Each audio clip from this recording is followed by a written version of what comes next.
It's our concluding moments now about where we started off yesterday. We've got Roman Oseghale here with us. He's a development and education researcher. He's also a business survey analyst. Thank you for coming on again today. We're talking about education. We've seen the challenges, but let's start from the consequences, as it were, from what you've seen of us not doing, putting in the kind of funds we need to put in for the education sector in order for us to fix it.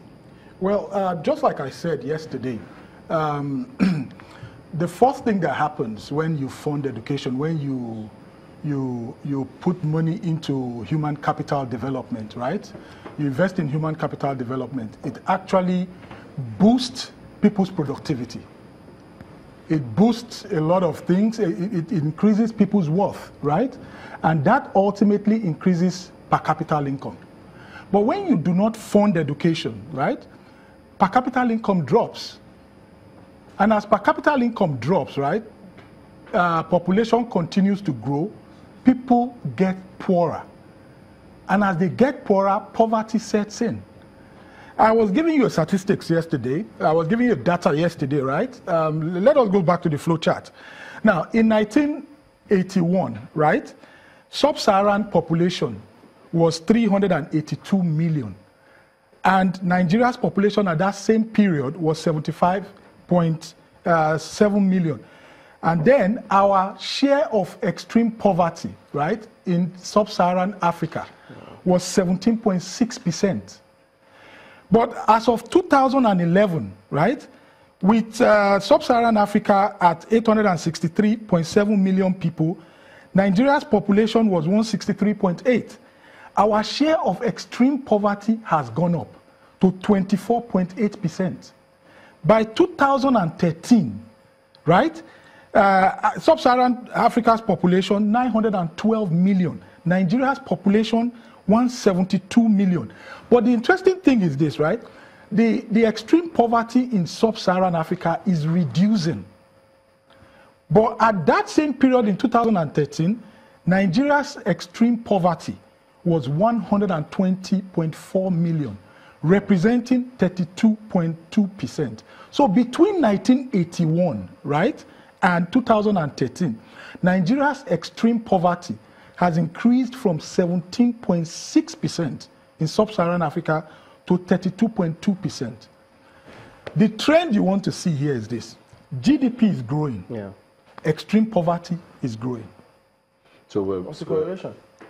Businesses, when we talk GDP, we're talking about businesses, investment and all that. We're having that growing, but yes, poverty is also following it through. Poverty is growing. And you tied it all to education. The question it's all education. And you know, when we did the research, right, the thing we saw was this. If they could go to the slide we were talking about yesterday that, let me bring it up. I think it's on the page. Let them put up slide 7.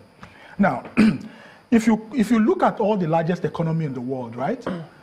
Countries like China. Yeah. China has reduced extreme poverty. China has reduced extreme poverty from I think 84%, right, in 1981 to 6% today. China used to have the largest share of extreme poverty, but because China started investing massively in education, right?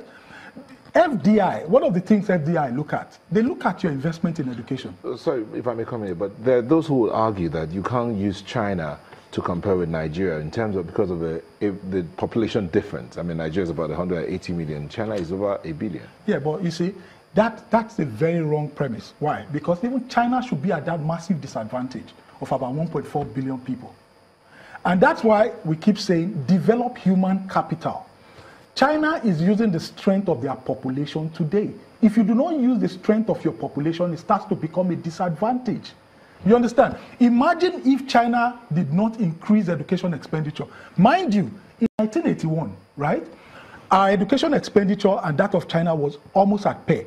And they were at a greater disadvantage because of education expenditure in per capita. They had a larger population. You understand? Yeah. Now, if you look at it, they have been increasing education expenditure over the years, arming the people with the right education and the right skills. So that has also boosted, that's one of the major factors that have boosted productivity in China. You can't bring in foreign direct investors, right, to come into an economy where people don't have the right skills to drive what they want.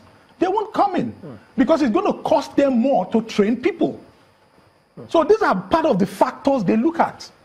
You know, yesterday you also spoke about public and private institutions, how you need certain classes to be in the public so that they can have that meeting point, rub off. The social inclusion. Social inclusion. Yeah. But, you know, at this time when Nigeria seems to be talking a lot about privatization, there are those who are suggesting that we should go ahead and privatize all of those public, public universities. What do you think of that? Well, I think that is not right. You should not privatize all public universities. If we decide to privatize public universities, then that means that we are increasing our failure. Government has a responsibility for two things: health and education. And that was what United Nations was telling us. They've already given us the blueprint to development. We are the one fighting ourselves by not implementing it. Does it not also depend on the model?